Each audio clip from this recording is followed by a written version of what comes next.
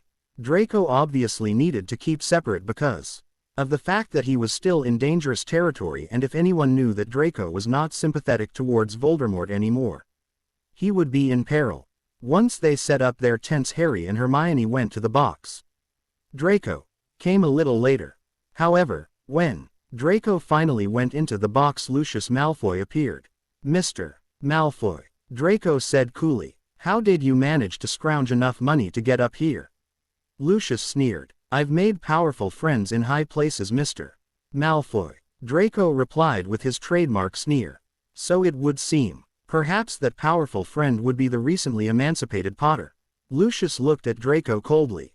"Wouldn't you like to know?" Draco sneered again. "Just to let you know, Draco, you will need to find a new last name." "I expected as much," Draco replied indifferently as he took his seat. Now, Lucius, it would be foolish to attack someone who has allies in high places without knowing who those allies are." Harry smirked confidently. "Mr. Potter," Lucius said stiffly. "Mr. Malfoy is here as my guest. He donated a great deal to St. Mungo's recently," the minister said as he entered the box. "Minister Fudge," Harry said with a barely masked hostility. As the minister sat, Ludo Bagman announced the mascots.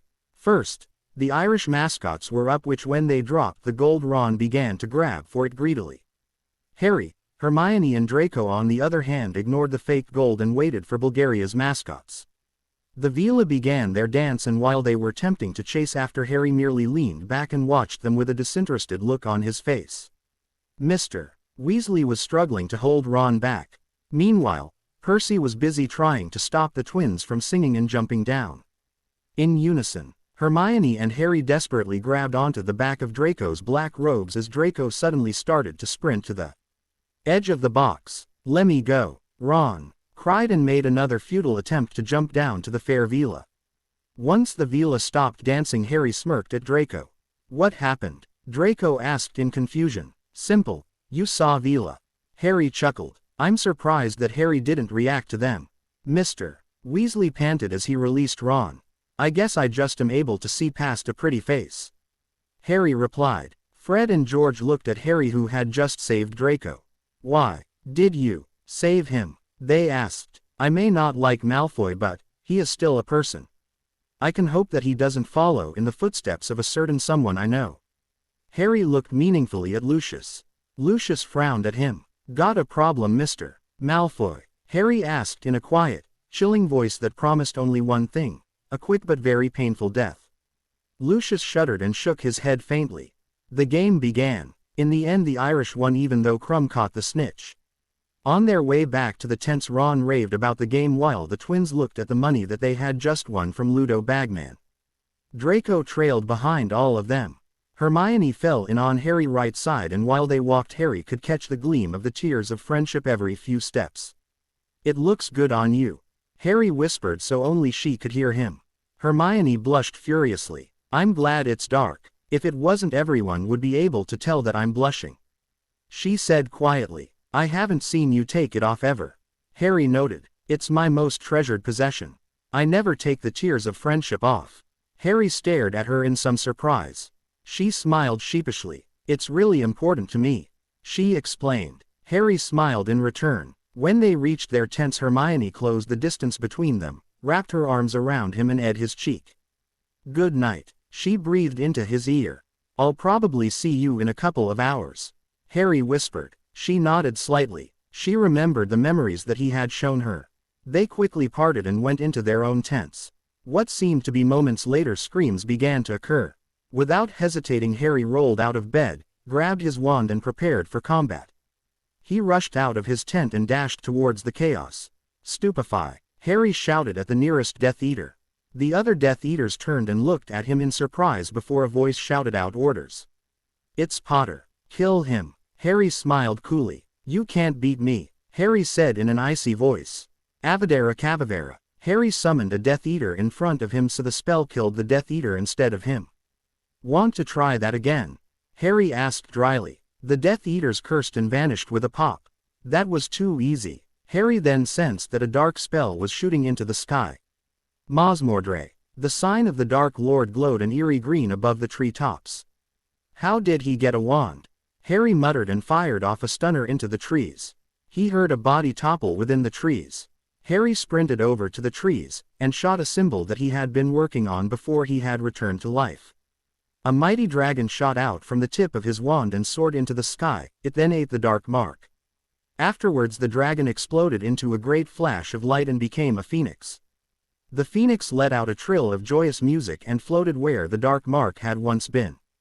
Perfect, Harry muttered in satisfaction. The symbol of light that he had been working on was effective.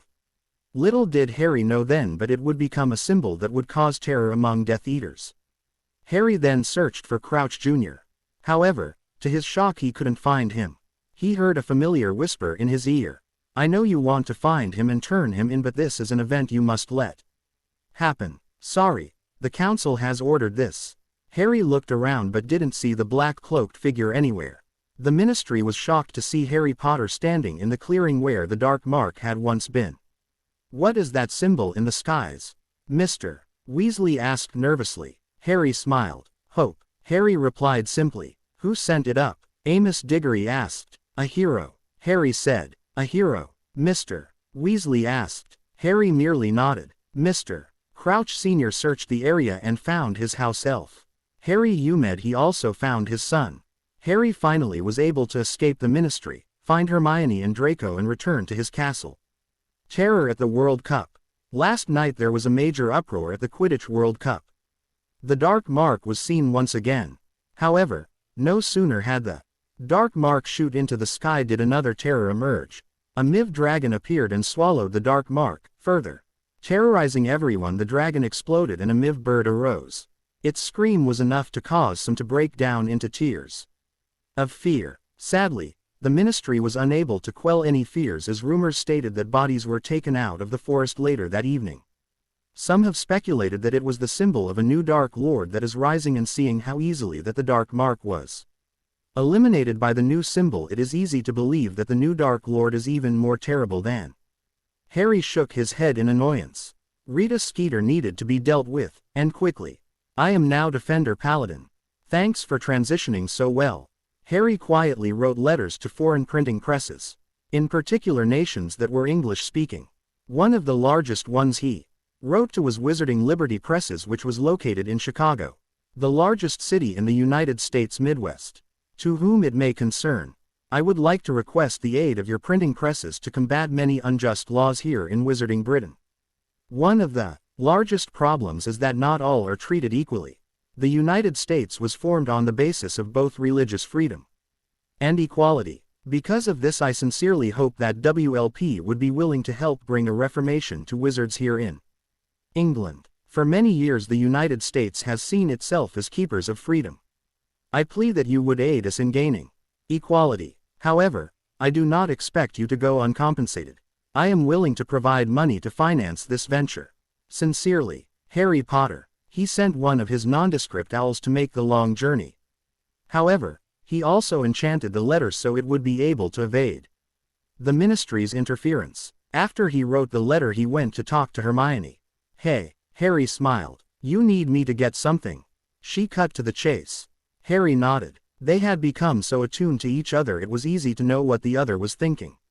What do you need? She asked. Harry handed her a list. Wow, some of these things are nearly illegal, she said with wide eyes. Yeah, I know, but you won't have to enter any places like Nocturne Alley. I contacted them beforehand.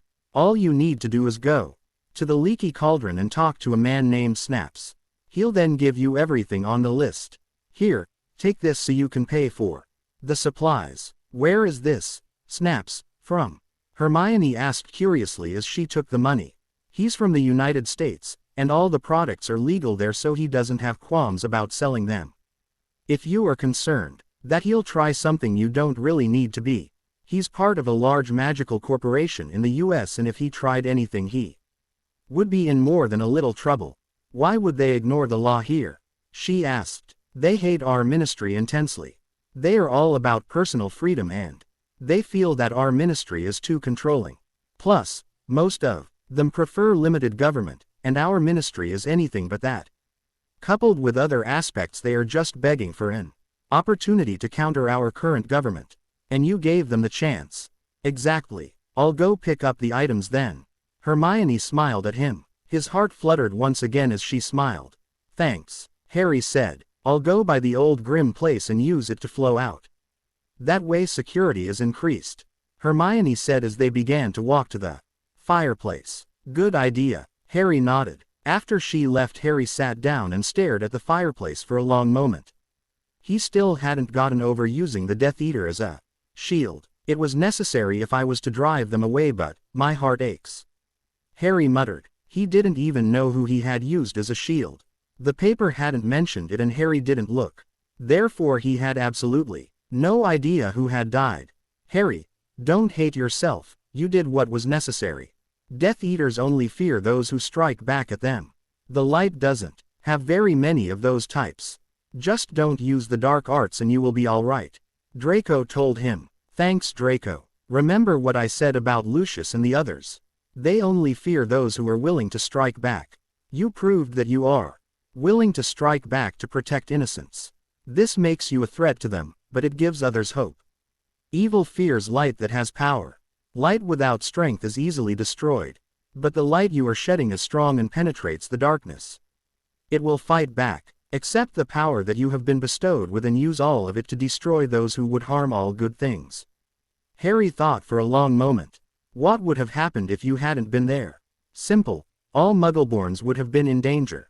Magical and Muggle alike. You have changed the course of my life, and for the better.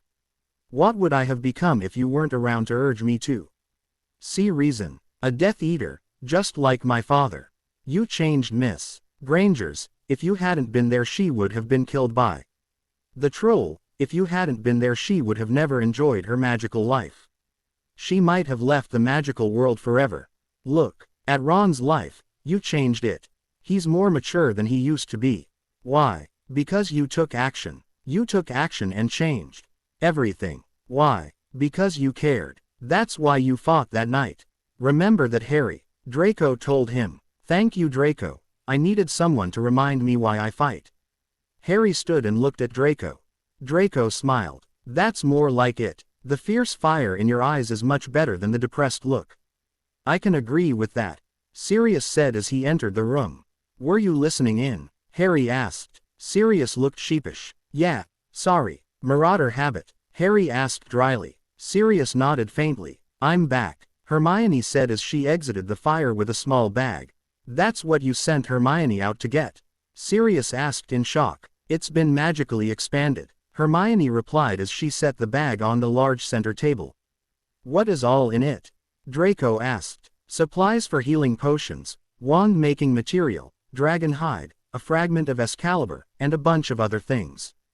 Harry said quietly. A fragment of Excalibur? Sirius asked in surprise. Yes, I plan to look at the sword, eventually reforge it and use the knowledge I have gained from it to make other swords. Why do you want to become a blacksmith? Draco asked. Horcruxes can be destroyed by powerful magical blades. Excalibur was one of them. I think using a magical sword to destroy those evils will be better than sacrificing my hand like Dumbledore did last time. Why not just use the Founder's sword? Sirius asked. Because I don't have access to it is the number one reason. Harry replied dryly. They spoke for a long while about their future plans and later headed to their respective beds. A few days later the owl Harry had sent finally returned.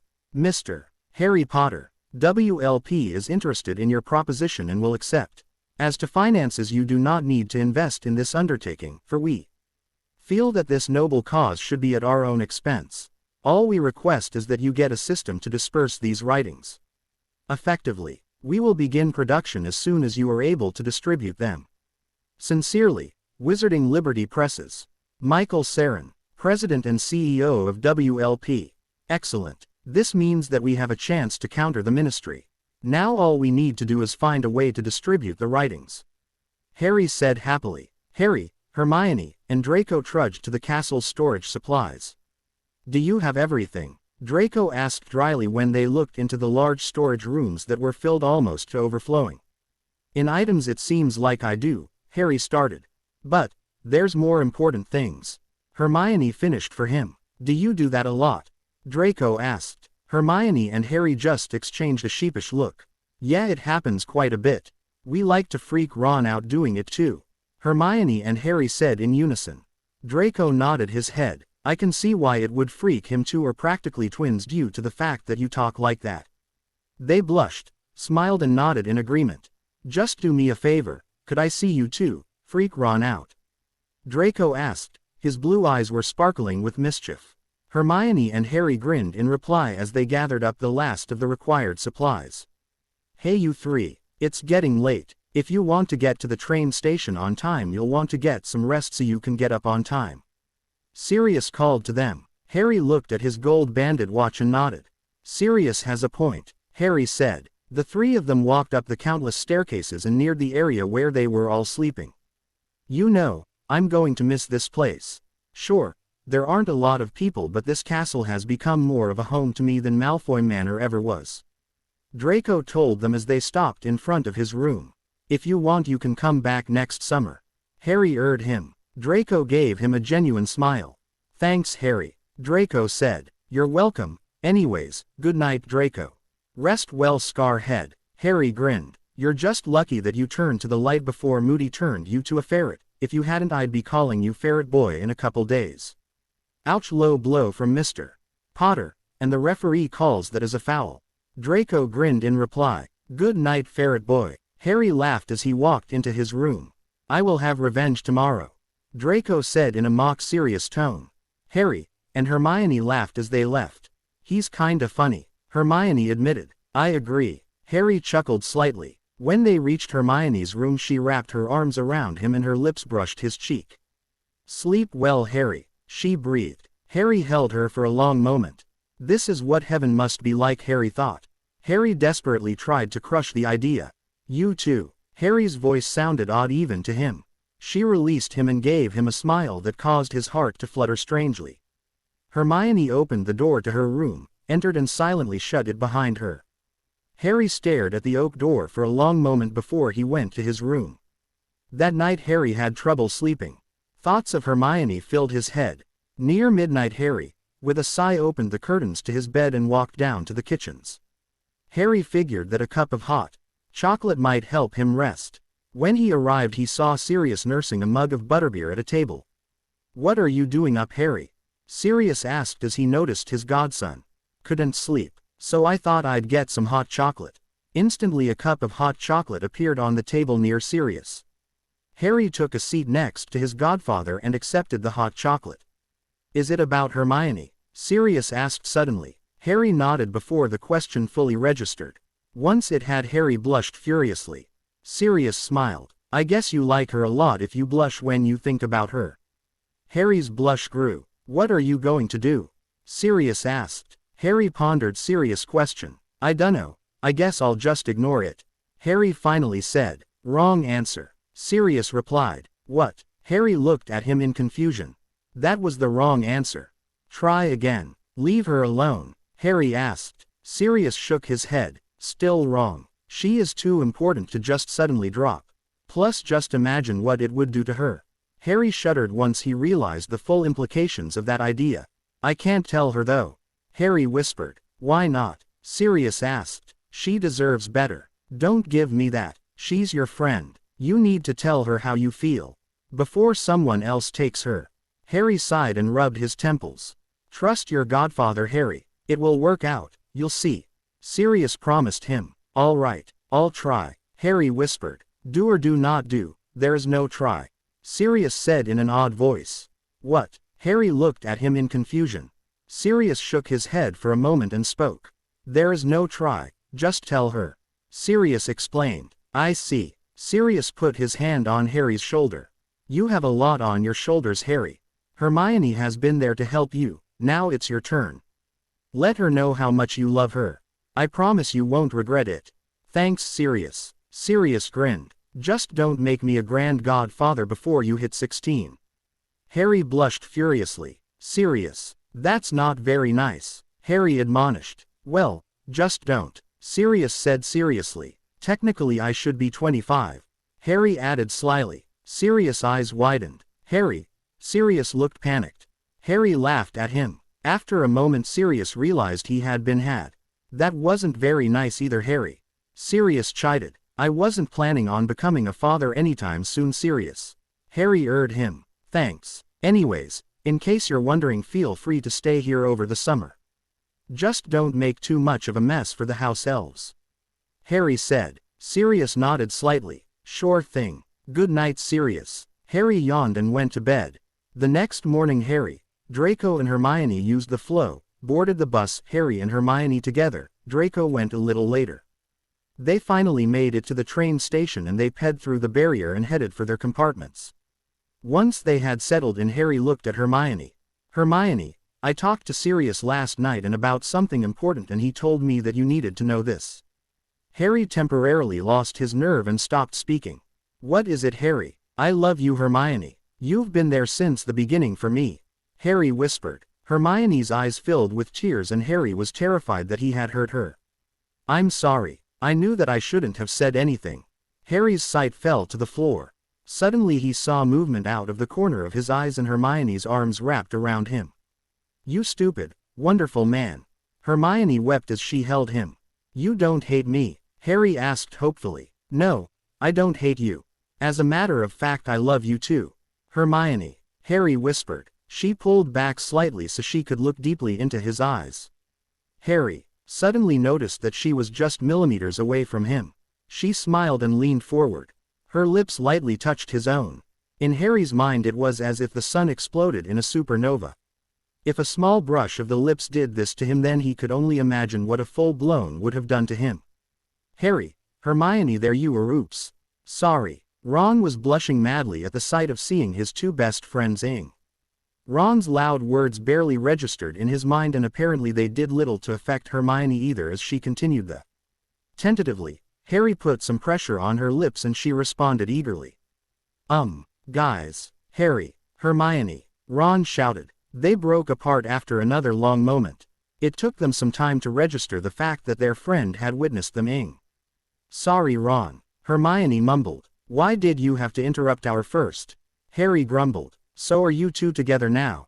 Ron asked. Harry and Hermione exchanged a glance and they said in unison. Yes. Ron shuddered. It's probably good that you two are together since your minds seem to be joined together already. Ron muttered. Hermione left her seat opposite of Harry and snuggled into his right side. Harry smiled fondly at her. Hey, I'm glad for you two, but I'll admit that I'm scared that you two will forget me. Ron admitted worriedly. Ron, you are still my friend. I won't leave you high and dry. Harry urged him. Ron smiled. Then we're cool. Ron smiled as he sat opposite of them. So how'd you two figure that out? Ron asked. Harry began to explain last night's conversation with his godfather. When the train finally pulled up to Hogwarts, they entered the thestral-drawn carriages and went up to the school. When they arrived, they sat at their usual spots. However, Hermione was a little closer to Harry than usual. The sorting concluded quickly and Dumbledore stood. "Welcome to another year at Hogwarts," Dumbledore began. On a much better note, however, Chapter 37 restored itself. "Weird, but good. I had felt extremely ill when it had vanished. This makes me feel much, much better. Finally, I wonder if anyone caught the Star Wars reference last chapter." Now on to the show. I am sorry to announce that the Quidditch tournament will not be held this year. Instead, we will be holding the first Tri-Wizard tournament in almost 1,000 years. We will select participants on 2 factors. One is they must be of age, or 17 years old, and 2, they will be selected by a neutral judge. I would introduce you to our new defense against the dark arts teacher if he was here. However, Dumbledore ground to a halt as the doors to the Great Hall flew open and a man hobbled into the area. "Sorry, Professor, I was held up," the strange man who Harry knew claimed to be Mad Eye said. "Welcome, Professor Moody. Everyone please greet the new professor for defense against the dark arts. Many call him Mad Eye Moody. He is a retired Auror, a dark wizard catcher. Thank you for the introduction, Professor." Moody nodded and took his seat. "You are welcome, Professor Moody. Now, I believe that there are comfortable beds for all of you in your dorms. Enjoy your evening." Dumbledore dismissed them. As they went up the stairs, Harry heard the Weasley twins grumbling about the loss of the Quidditch tournament. However, Harry, who was holding Hermione's hand, was ignoring them. "So Harry, you planning to enter?" Ron asked. Harry shook his head. "Not a chance. I have money and I have fame.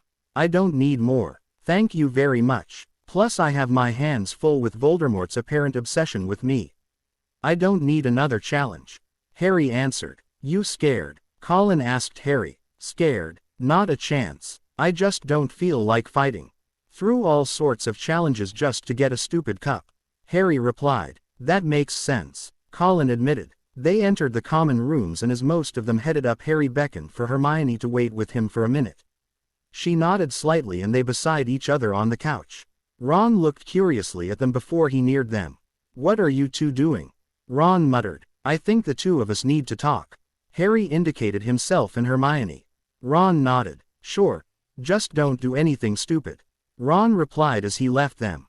After everyone had left the common room, Harry turned and faced Hermione. "Hermione, I was thinking about us.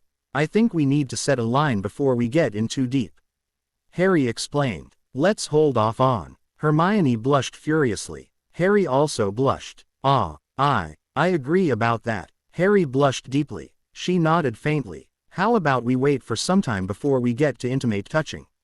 Hermione suggested tentatively. Harry nodded. Whatever line she wanted he would agree with. "That's fine," Harry agreed. She seemed to sigh in relief. "Thanks. Though I'm okay with ing and such," Hermione whispered. "So am I." Harry smiled at her and continued. "I know that the Yule Ball hasn't even been announced, but would you go with me?" Harry asked hurriedly. She nodded happily. "Great," she whispered excitedly. After they talked for a while more, the two of them agreed that they should head up to their respective dorms. "Good night, beautiful," Harry whispered. She smiled and launched herself onto him. A second later, her lips lightly touched his. Again, it was as if the sun had exploded in a supernova. "I love you, Harry," she said after she broke the. Harry was so dazed that he was barely able to stutter his reply. I love you, too." Hermione giggled faintly and headed up the staircase. When Harry reached his own dorm, he saw Ron waiting for him. "Well?" Ron asked. "Wow," Harry replied intelligently. "What's wow?" Ron asked. "Wow," Harry repeated. Harry, what's wow?" She ed me. Harry finally registered Ron's question. "The way you're acting, it must have been some." Ron smirked. Harry shook his head. "It's not that it was pianate. It still was amazing though. A soft, and I'm having trouble registering things." Harry's head began to clear. Ron's eyes widened. "Then what would have a full-out snog done?" Ron asked. "Knocked me out," Harry suggested. Ron nodded. "Yeah, looks like that would happen." Ron agreed as he slipped into bed. Harry yawned and got ready for the night. Afterwards, Harry slipped under the sheets and prepared for tomorrow's clues. Almost instantly he fell asleep and dreams of Hermione filled his mind. Her smile made his heart pound even while he slept. He dreamed that he was holding her, talking to her and hearing her fair voice. Her amazing laugh filled his heart each time she laughed. He slowly awoke as he felt a light pressure on his mouth. He opened his eyes and saw Hermione eyeing him. Once she was certain that she had woke him up, she broke the, much to Harry's sorrow. "Good morning, Harry," Hermione said brightly. "You made it a good morning," Harry said happily. She blushed as she smiled at him. "I thought it might," she whispered. Once they had woke Ron up, not the same way as Hermione had woke Harry, they quickly dressed and headed down for breakfast. Once they had eaten, the professors handed them their schedules. Harry looked down the list. His first CL would be healing arts with Hermione. Ron had divination. As they began to head to their respective classes, Harry wondered what healing arts would be like. He hadn't taken it last year, however. If it meant that he didn't spend time with Trelawney, it was a very good thing indeed. Welcome to Healing Arts. Hopefully, all of you will enjoy the curriculum. If you are unaware as to whom I am Madame Pomfrey. Unfortunately, some know me too well. Pomfrey looked at Harry while she said those words. Harry flushed slightly. He had spent a lot of time in the infirmary. Anyways, I hope that this CL is helpful to all of you. Now, let's begin. If you will open your guide to healing magical maladies, we will begin immediately. After CL, Harry and Hermione wandered over to the next hand in hand. They went to every CL in the same fashion, holding hands.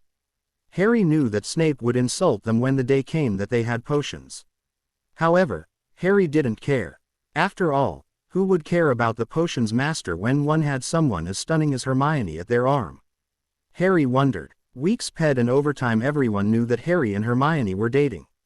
To put it mildly, Ginny was absolutely furious at the brown-haired girl. Each time Hermione and Harry ped by the red-headed girl, she would glare at Hermione as if she was some type of abomination. It only took Ron 3 days to get frustrated with his little sister's anger and snap at her. Ginny hadn't spoken to any of them since. However, before Harry knew it, the other schools arrived for the Triwizard ignored the Goblet of Fire and decided that the night that the results were announced he would stay in the common room. He was not going to participate if he could manage it. "Harry, you coming?" Ron asked. Harry shook his head at his friend. "Why not?" Ron asked. "I don't feel hungry. Plus, I've got a ton of work in healing arts to do. I suppose I'll find out who the champions are soon enough anyways," Harry said as he opened his guide to healing magical maladies. "All right then, suit yourself." Ron shrugged and left Harry to his own devices. A second later, Hermione emerged from the girls' staircase and headed over to Harry. "You not interested in being at the announcement of the champions?" Hermione asked. Innocently. "Obviously," Harry replied dryly. She grinned at him and edged his left temple lightly. "I didn't think so. Should we head out to the room of requirements?" Hermione suggested. "Why?" Harry asked curiously. "I want to learn from the best defense instructor in the school." Hermione smiled at him. "All right then." Harry stood, grasped her left hand gently and led her to the room of requirement. Once they were inside, Harry spoke about various defenses he had learned over his life and had Hermione try to cast the spells. After spending almost 4 hours in the room, Harry glanced at his watch and with widened eyes he spoke. "We are out after hours," Harry said in a strangled voice.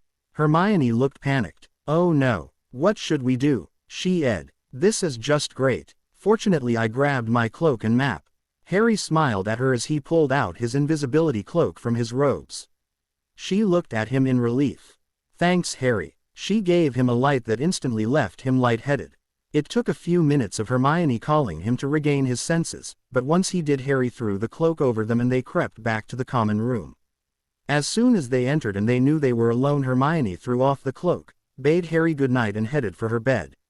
Harry pulled the cloak off of him a minute later, tucked it back into his robes and went up to his bed. As soon as he entered the dormitory, he saw Ron staring at him with narrowed eyes. Ron was angry. No, Ron was furious. "You weren't going to enter the tournament, huh?" he demanded. "What do you mean?" Harry asked. "Your name came out of the cup." Ron roared. "It did. I wouldn't know I wasn't there after all." "Yeah, you were probably doing things to Hermione." Ron glared at him. "What are you talking about?" Harry demanded, with narrowed eyes. "Don't act innocent with me. You two were probably," Ron shouted. At this, Harry lost all patience with Ron and backhanded him. Ron looked surprised as he fell to the floor. I didn't enter that stupid tournament, and I most certainly wasn't doing that with her." Harry shouted with fury. Angrily Ron got off of the floor, rubbed his now red cheek and went into his bed. Harry got into his own bed fuming. How dare he accuse Hermione of something like that? Harry whispered in rage. Ron had betrayed him, yet again. He wouldn't allow it to happen ever again. It was a long time before Harry could get to sleep. Sadly, the next morning wasn't much better. As soon as he had finished breakfast he was chewed out by Dumbledore, scorned by Snape, and informed by an exhausted Crouch that he would have to compete in the Triwizard Tournament. During pleas that he had with Ron he would glare at him in absolute fury. Harry just returned the glare with an icy one of his own that made Ron's pale in comparison. However, that day did give him a couple ideas. 1. The name to the pamphlets and items that would spread information about the ministry. His paper would be known as the Phoenix. It would have the motto, "Truth will always arise from the ashes of deception," or something along those lines. 2. The room of requirements could work as a way to distribute the writings with ease. If it was configured for him to use it as a distribution center. Which meant that he could have WLP send him the writings to him at the Potter Castle in Hogwarts and he could then send them all over magical Britain. 3. The room would also allow him to learn about the fragment of Excalibur. 4. He needed to buy more fragments of the fabled sword to gather a better understanding of the blade. Harry fortunately didn't have to suffer from Draco insulting him, and Hermione was, as always, supporting him 100% of the way. Everyone knows history, but is it the truth? Sometimes history is covered up just to strengthen a cause and the true story is forgotten. Generations pass and the truth, while covered up, is still there. Even after it has been forgotten, it has a tendency to reveal itself. This makes evil men fear the truth, for it arises when they are at their weakest. It has the ability to shatter misconceptions and eliminate illusions that were so cunningly wrought by the darkness. Embark on a journey to discover the truths that have been covered up for countless generations. At the end of this journey the lies will be shattered and all illusions surrounding you will no longer exist. Living in reality is hard, but it is better than living a lie. Harry read the rest of the paper. His smile grew the longer he read. Indeed, only truth is immortal, Harry whispered as he finished reading the project. He lifted the medium-sized box and carried it to the room of requirement. As he exited the staircase he bumped into Hermione. "They came?" she asked in an excited whisper. Harry nodded. "Can I read it?" she begged quietly. Harry grinned. "Follow me, fair maiden," Harry said cheekily. Hermione blushed at the compliment but followed him as he left. After they arrived at the room of requirement, converted to be a secure and unknown distribution center, the Phoenix's distribution center, Harry handed Hermione the paper that he had stored in his cloak and then began to unpack the box. After pulling out around 10,000 papers, Harry realized that the box had been magically altered to hold much more than he had first imagined. With a shrug, Harry began sending them to various locations using some of the room's abilities. Just to be cheeky, Harry sent a copy to the Minister of Magic's desk. Harry chuckled at the image of a blustering Fudge trying to counter the Phoenix. He would have given all his galleons to see Fudge after reading the paper. After Hermione had finished reading the Phoenix, she let out an excited squeal and flung herself into Harry's arms. "Oh Harry, this is wonderful. WLP outdid itself," she said excitedly. WLP had in fact outdone itself. It had hammered the Ministry of Magic for corruption, revealed the fact that Black had never had a proper trial, revealed that Voldemort was Tom Riddle, brought into the light the countless biased laws, and it continued relentlessly against the lies and terrible judgments of both the Ministry and Voldemort. It also suggested many things to fix the current situation. Almost immediately after Harry had finished distributing the writings with Hermione's help and left the room, the castle was in an uproar. Purebloods were on the warpath and the more fiery Halfbloods and Muggleborns weren't backing down. It took the teachers only a few minutes to realize that something drastic had happened, something that they had not expected. After the teachers had gathered the houses, Dumbledore spoke. "I can assume that this outrage is from the same paper that mysteriously made its way onto my desk?" Dumbledore asked. A few of the angry Slytherins nodded slightly. "I see. The Phoenix is not a legal paper here in Wizarding England. While I cannot say whether I agree with it or not, I will say that it is not allowed here at Hogwarts. According to the law, only ministry-leased papers may print here. Therefore I will be forced to take any phoenix I see. It is also true that I will have to expel any student caught carrying this paper. This paper does answer some questions that I had. Not that it will matter to any of you, seeing as you will naturally do the right thing and turn it over to a professor or our caretaker. Dumbledore said cheerfully. A large number of students grinned at this. They could tell that Dumbledore wasn't going to allow his teachers look for the paper very seriously. Now if any of you somehow got this paper, you can bring it to the head table and leave it here. You will not be in trouble if you do so. Dumbledore continued. When only the Slytherins got up and handed the papers into Dumbledore, he spoke again. Well, I am honored that all of you are so honorable. Thank you students for doing the right thing and turning this paper in. I will assume that we have most, if not all, the papers. I see no reason to randomly stop students to search for the phoenix. Dumbledore said cheerfully once again. Hermione's eyes were sparkling in mirth. Well, then, I will be forced to take 50 points from every student that started the riot. Now, on to CL everyone. Dumbledore said. The green Hourgle suddenly lost all of its points and a negative number arose inside the Hourgle. Some points drained out of the other 4 houses, but not nearly as much as the ones out of Slytherin's Hourgle. The headlines in the next issue of the Daily Prophet held the response of the ministry. The Phoenix. Dangerous and illegal. Yesterday a paper was released. It has been dubbed, the Phoenix. This paper is terroristic in nature and profanes honorable names. The Ministry of Magic has in concern of it people ped a law that makes this paper highly illegal to posses. A person can be fined up to 10,000 galleons and up to 20 years in Azkaban if caught in possession of this highly dangerous paper. The WLP sent him a letter after the Prophet issue was released. Mr. Potter, we at WLP are pleased with your distribution. We have also agreed to send a new issue to you on a daily basis if you are agreeable to this. By using our new International Magical Transportation Systems (IMTS), we can release a new issue daily if you distribute them. We are more than able to continue funding this noble project through our other projects taking place here in the United States. Sincerely, WLP. Needless to say, Harry accepted instantly. It quickly became common to see people huddling over a paper, and ever frequently teachers would pee the students and not even raise an eyebrow. Harry also sent a letter to the Wizarding Bank requesting their aid in finding all of Excalibur. He hoped he would get a reply shortly. However, goblins were notorious when it came to prices. They would likely take a while before deciding on the finder's fee. Harry entered the tent of the champions and watched with a calculating look on his face as the other champions paced around.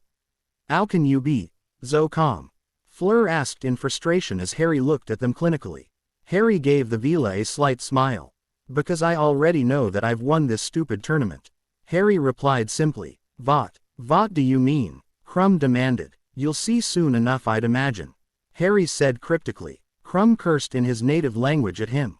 Harry shook his finger slightly. Just because I'm confident doesn't mean you have to get upset, Victor. Harry chided. Harry didn't know what Crumb said at that, but he was pretty sure it wasn't an agreement to Harry's statement. Cedric just gave him a faint grin.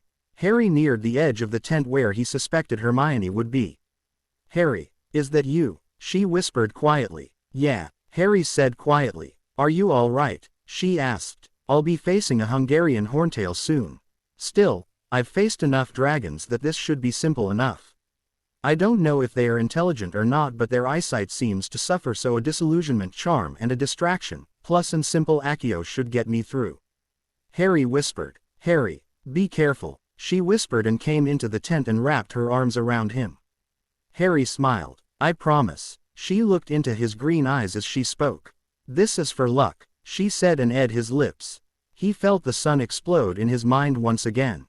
A second later a light flashed and a camera's shutter closed. Hermione broke away from Harry, blushing furiously, and the two of them turned to face Rita Skeeter. Harry casually flicked his wand and stunned Rita. After he did so, he took her camera, emptied its film, pocketed said film, and dropped the camera on Rita's head. I hope none of you object to me stunning Ms. Skeeter, Harry said, looking at everyone except Hermione with a challenging look. When he looked at Crumb, he sensed that the Seeker was trying to stop his laughter. Do you find something funny? Harry asked innocently. Crumb laughed for a moment before he spoke. That was very funny. Very nice, Harry. Crumb chuckled as he spoke. Harry gave him a faint grin. They agreed on one thing. They both hated reporters. A few minutes later Dumbledore entered the tent and they drew their dragons. Horntail. Harry looked at the replica sitting in his hand.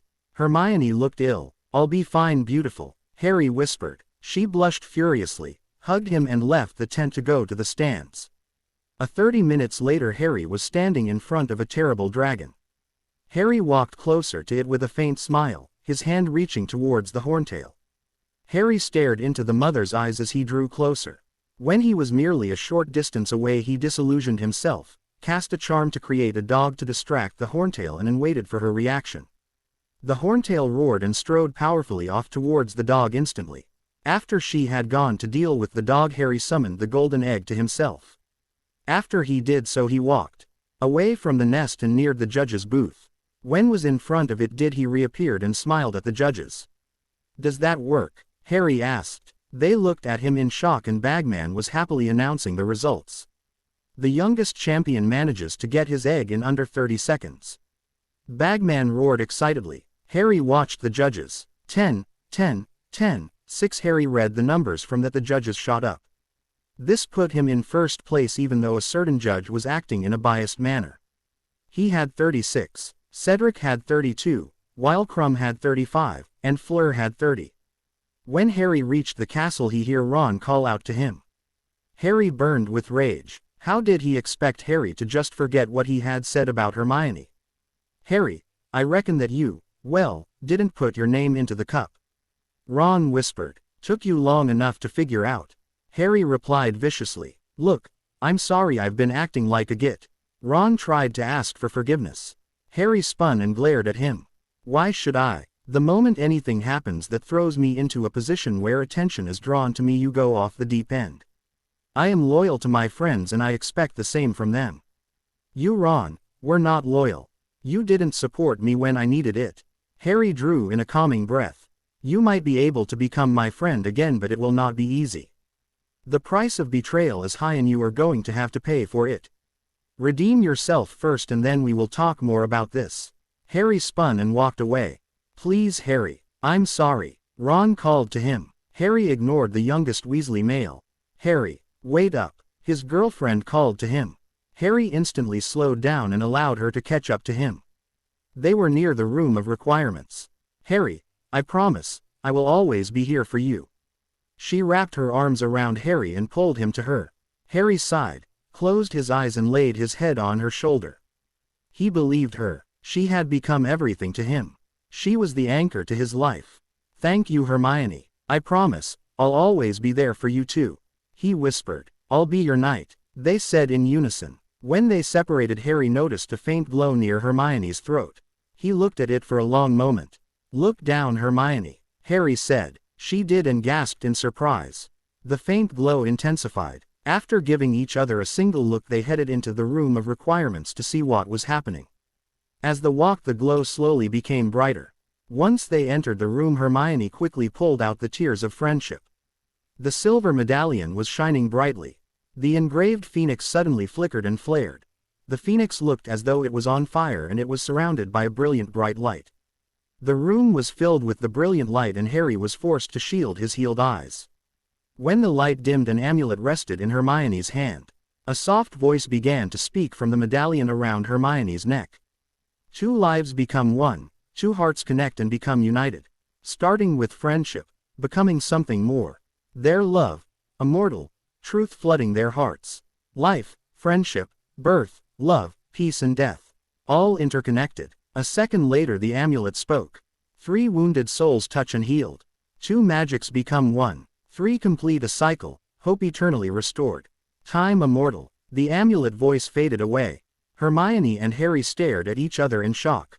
Suddenly the amulet floated over to Hermione's medallion, touched it briefly, and the two flickered. A second later it floated over to Harry and waited expectantly in front of his face. "What should I do?" Harry asked. Hermione pondered. "Remember that Dumbledore said that there were 3 treasures of legend. I think that this is one of them." Harry inspected the amulet closely. What looked like a dragon was deeply engraved on the front of it. Harry felt drawn to it. Harry hesitantly reached out and wrapped his hand around the silver amulet. His fist glowed brightly, and suddenly in his heart he knew that this was the symbol of birth and love. It's the symbol of birth and love. Harry whispered. Are you certain? Hermione asked anxiously. He nodded and spoke. We need to. Harry began. See Dumbledore. Hermione finished. The two of them quickly rushed out of the room and hurriedly went towards the headmaster's office. Dumbledore's office was as Harry remembered it, cluttered but clean. Harry had muttered the P word, and with Hermione beside him he rushed into the office. Harry, and Hermione, what brings you here? Dumbledore asked with a twinkle in his eyes. Harry merely held the amulet in front of him. The headmaster stood and looked at the object. As he did, his eyes widened. It's the soul of unity, Dumbledore said in an odd and reverent tone. Huh? Harry asked in confusion. It was thought to be merely legend. This is truly an amazing day. Alas, I do not know all about this either. However, legend has it that it only can appear to the holder if he or she is with the one their soul has totally and absolutely bound to. It can be a friendly love, but the fact remains that their souls have touched in a way that no other has in countless generations, and it can only appear when the tears of friendship is involved. I assume that you two had been connecting in some form when this object appeared. Harry nodded slightly. He hadn't anticipated the soul of unity. As he started to leave with his girlfriend, Dumbledore called to him. With a sigh, Harry turned and faced him. What is it, Professor? I recently found that you are now emancipated. I need to discuss this in private with you. Sir, I feel that Hermione should stay since I share everything with her anyways. Harry gave him a serious look. Dumbledore sighed and nodded. Very well. Dumbledore agreed. What about my emancipation do you have questions over, Professor? Harry asked lightly. Well, quite simply, why? The Dursleys were angry for me blowing up Marge, and I was more than happy to leave them. Dumbledore sighed sorrowfully. He looked 200 years older. I would request you to return to the Dursleys. Harry opened his mouth to interrupt, however Dumbledore held up a hand. However, I do not have the authority nor the ability to have you return. Although it would be safer for you to return under the protection of the Blood Wards. Harry nodded slightly. I don't need the Blood Wards, Professor, nor do I need to have the truth hidden from me. I have forged my own path thus far. I will continue to do so. Harry replied. I see. Listen carefully, Harry. If you are under an attack, the soul of unity can aid you. Learn how it works and it will help you. I understand, Professor. I'll try to find out more about it. Harry turned and started to leave. And Harry, Dumbledore called him again. Harry turned and faced him. Dumbledore smiled sadly. You are no child, not anymore. I had hoped. Dumbledore shook off the thought and continued. You see, Harry, there was a prophecy made. It concerned Voldemort and one that he would mark as his equal.